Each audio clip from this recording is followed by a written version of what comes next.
గోదావరి అయింది, గొంగడి అయింది, కృష్ణ అయింది, మనకు రావాల్సిన వాటా అయింది, దగా జరిగింది ఎక్కడ, ఎట్లా సరిదిద్దాలా, ఎట్లా మన ప్రయాణం ముందుకు పోవాలా, ఏం జరగాలి అని ఆలోచన చేసినాం.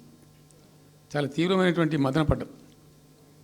టాప్ ప్రయారిటీలో ఈ జిల్లా ఆదుకోవాలి. మనం అత్యంత భయంకరమైన కరువు ఉంది ఇక్కడ, కొంచెం లైన్లో పెట్టుకోవాలి. ఇప్పుడు మన సొంత రాష్ట్రం కాబట్టి మనకు ఆ ఇబ్బందులు ఉన్నాయని చెప్పి మా ప్రస్థానం ప్రారంభించాం.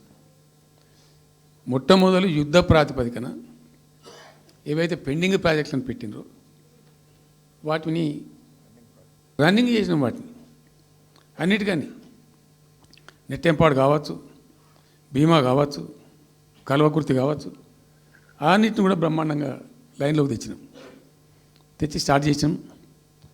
నికరంగా 6.5 లక్షల ఎకరాలకు ఆయకట్టు తెచ్చినాం ఆ పాలమూరు జిల్లాలో.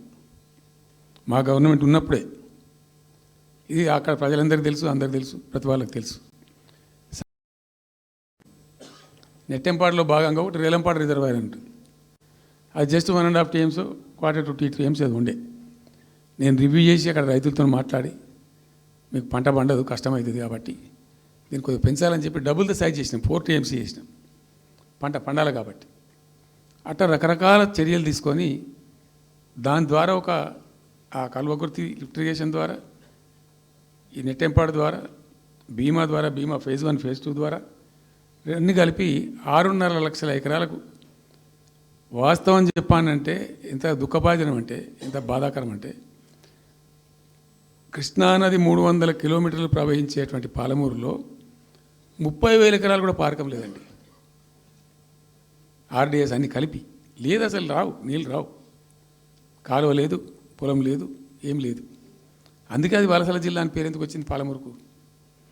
ఎందుకు వలస పోతారు ప్రజలు? ఎంత కంపల్సరీ ఉంటే పోతారు, ఎంత దుఃఖం ఉంటే పోతారు, ఎంత బాధ ఉంటే పోతారు. ఆ విధంగా ఒక 6.5 లక్షల ఎకరాలు దానికి తెచ్చినాం. మిషన్ కాకతీయలో కొద్దిగా ప్రయారిటీ పెట్టి, భౌగోళికంగా బాగా విశాలంగా ఉండే జిల్లా కాబట్టి ఇప్పుడు కొత్త జిల్లాలు తీసుకున్నాం, కానీ ఆ రోజు అది పెద్ద జిల్లా.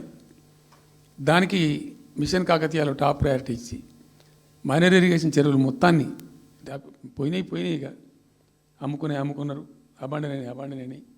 మిగిలిన వాటిని కొన్ని సామర్థ్యాలు పెంచి ఒక పద్ధతికి తెచ్చినాం.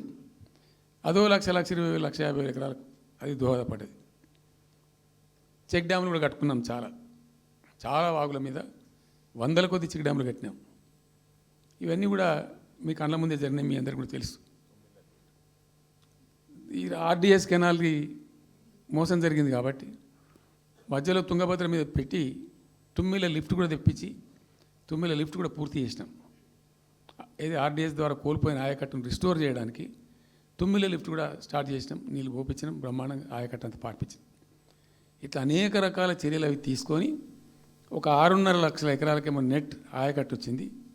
ఇండైరెక్ట్ ఆయకట్టేమో భూగర్భ జలాలు పెంచడానికి కట్టిన చెక్ డ్యాములు, మైనర్ ఇరిగేషన్ బాగు చేయడం, దాని ద్వారా కూడా 1,50,000 ఎకరాలకు వచ్చింది.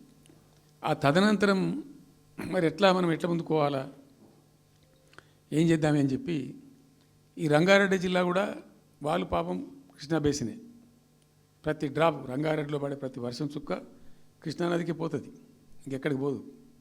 నల్లగొండ జిల్లాలో కురిసే ప్రతి వర్షం చుక్క కూడా కృష్ణానదికి పోతుంది. 100% ఈ 3 జిల్లాలు కూడా నల్లగొండ, రంగారెడ్డి, పాలమూరు ఇవి 100% కృష్ణ బేసిన్లో ఉన్నాయి. మనము ఏదైతే మనకు కేటాయించినరో ప్రాజెక్ట్ వైజ్నో ఇంకోటనో కంబైన్డ్ స్టేట్ ఉన్నప్పుడు జరిగినటువంటి మోసం నుంచి బయటికి రావాలంటే మనం రాష్ట్రం ఏర్పడ్డ తర్వాత కొట్లాడాలి, మన వాట మనం సాధించాలి. రివిజన్, కృష్ణా జలాల యొక్క పునఃపంపిణీ మీద ట్రిబ్యునల్ వేయించుకోవాలి, రివిజన్ పెట్టియాలి అని ఒక స్ట్రాటజీ పెట్టి దాన్ని కొట్లాడినాం. ఈ ప్రాజెక్టు కంప్లీట్ చేస్తూనే పాలమూరు రంగారెడ్డి ఎత్తిపోతల పథకానికి శ్రీకారం చుట్టాం.